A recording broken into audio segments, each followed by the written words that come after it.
We're all on this journey, right? We're either aspiring to something big, maybe we're riding a wave of success, or we're picking ourselves up after a failure. But through all of it, there's this one constant internal battle. In his incredible book, Ego is the Enemy, Ryan Holiday makes the case that our worst opponent isn't some external force, it's right inside our own heads. And for him, this wasn't just some abstract idea. It was a lesson he learned the hard way, through a total, painful collapse. Wow.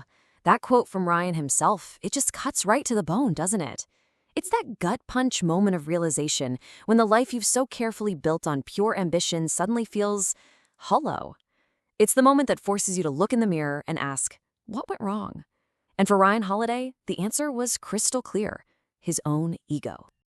See, before he could even think about writing this book, Holiday had to live through it. He had this absolutely meteoric rise to the top, which was followed by a series of devastating implosions that forced him to stare down the very enemy he now writes about. I mean, just look at this timeline. The speed of his success is just staggering. At 19, when most of us are trying to figure out which classes to take, he was already dropping out of college for a massive opportunity. He became the youngest executive at a big-time talent agency, then director of marketing for American Apparel when it was one of the hottest brands on the planet.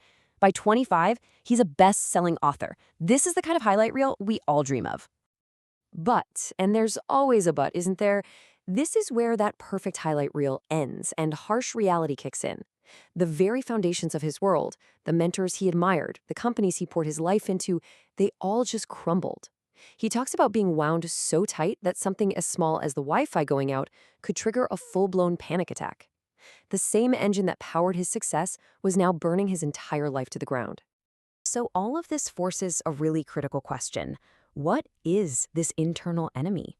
What is this thing that can take our biggest wins and twist them into our worst nightmares? And to be clear, we're not talking about the Freudian psychoanalyst concept of ego here. This is something much more practical and, honestly, way more dangerous. Holiday's definition is simple and it's so powerful. He describes ego as that bratty, petulant child that lives inside all of us. You know the one. It's the part of you that needs to be better than everyone else, that needs to be recognized, that needs to be seen as special. It's that little voice whispering in your ear that you're more important than you really are, and in doing so, it completely warps your view of reality. And this is where it gets really clear. He draws this brilliant line in the sand between ego and true confidence. Ego is just a cheap knockoff. It's artificial, it's fragile, it's something you just decide you have. But real confidence? That's something else entirely. It's earned through hard work, it's rock solid, it's resilient because it's based in actual accomplishment. One is a poison, the other is a powerful tool. The whole point of the book is learning to tell the difference. Okay, so the book breaks this whole battle down into the 3 stages we all go through in life. Let's start at the very beginning. Aspiration. This is when we're hungry, we're just starting out, and we're trying to make a name for ourselves. And believe me, this stage is an absolute minefield for the ego. In this first stage, aspire, our ambition is just raw, it's powerful, and our ego sees this as the perfect chance to grab the steering wheel and drive us right off a cliff, often before we've even gotten out of the driveway. These are the classic traps, right? Ego loves the idea of being a big shot way more than it loves the actual work of becoming one. It tells you to talk a big game instead of just quietly doing the work. It tells you to follow your passion, which can be fleeting, instead of finding a solid purpose. It makes you crave recognition before you've actually done anything worth recognizing. It's a total shortcut to nowhere. So, how do you fight that? Holiday offers this amazing antidote he calls the canvas strategy. It's brilliant. Instead of trying to be the star of the show right away, be the canvas for someone else to paint on. Find people or companies that are already doing great things, and just make yourself useful. Clear the path for them. Make their lives easier. You basically learn everything by making yourself so indispensable that eventually you're the one in a position of power. It's this humble, backdoor path to greatness. Okay, so let's say you did it. You put in the work, you used the canvas strategy, and you finally achieved your goal. Congratulations! But guess what? A whole new level of the game just unlocked, and it's even more dangerous. This is the success stage, and this is where ego loves to throw a party in your honor. Reaching the top isn't the finish line. Often, it's just the beginning of a much scarier battle. When you're successful, your ego gets fed, and it grows stronger. Holiday argues that the only things that can keep you from being consumed by it are sobriety, meaning a clear view of reality, and humility. And if you want a perfect, almost terrifying example of this, look no further than Howard Hughes. The guy was a genius, born into incredible wealth, and he achieved unbelievable things in movies and aviation. But his ego, totally unchecked and supercharged by success, morphed into paranoia, entitlement, and isolation. He literally became a prisoner of his own success, and his incredible talents just withered away. His story is the ultimate warning. Without humility, success is just a gilded cage. This quote from the artist Marina Abramovich just nails it. The second you start believing your own hype, the moment you think you've made it, you stop being a student. And when you stop learning, you stop growing. It's over. Real, long-term success demands that you always stay a student and fight back against that arrogant voice that tells you you already know it all.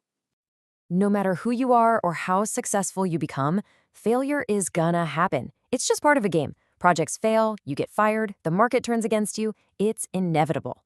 This brings us to the final stage, failure. And how you choose to handle it will determine if it's the end of your story or a powerful new beginning.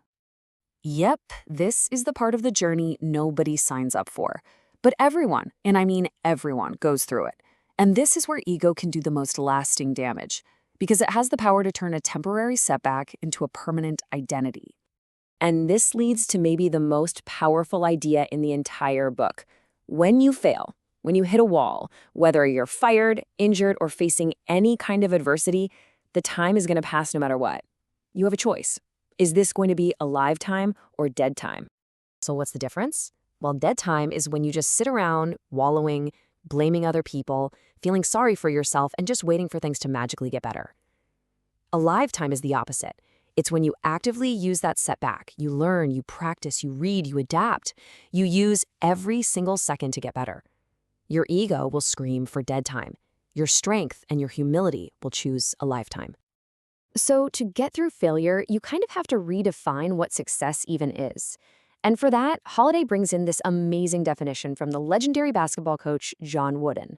Notice it has absolutely nothing to do with winning or what other people think. It's a completely internal scorecard. Did you give your absolute best effort? That's it. It's about judging yourself by your effort, not by the world's applause. So what's the big takeaway from all of this? It's that this fight with ego, it never really ends. You don't just defeat it once and you're good to go. It is a constant, daily practice. It is a lifelong commitment to humility and self-awareness. And that really leaves us with one final question to ask ourselves. Right now, in your own life, where are you on this path? Are you in the aspiration phase, the success phase, or maybe you're dealing with failure? And more importantly, what is your ego whispering in your ear? The real work, the most important work, is learning to hear that voice, ignore it, and choose to stay humble instead. It's about sweeping the floor every single day,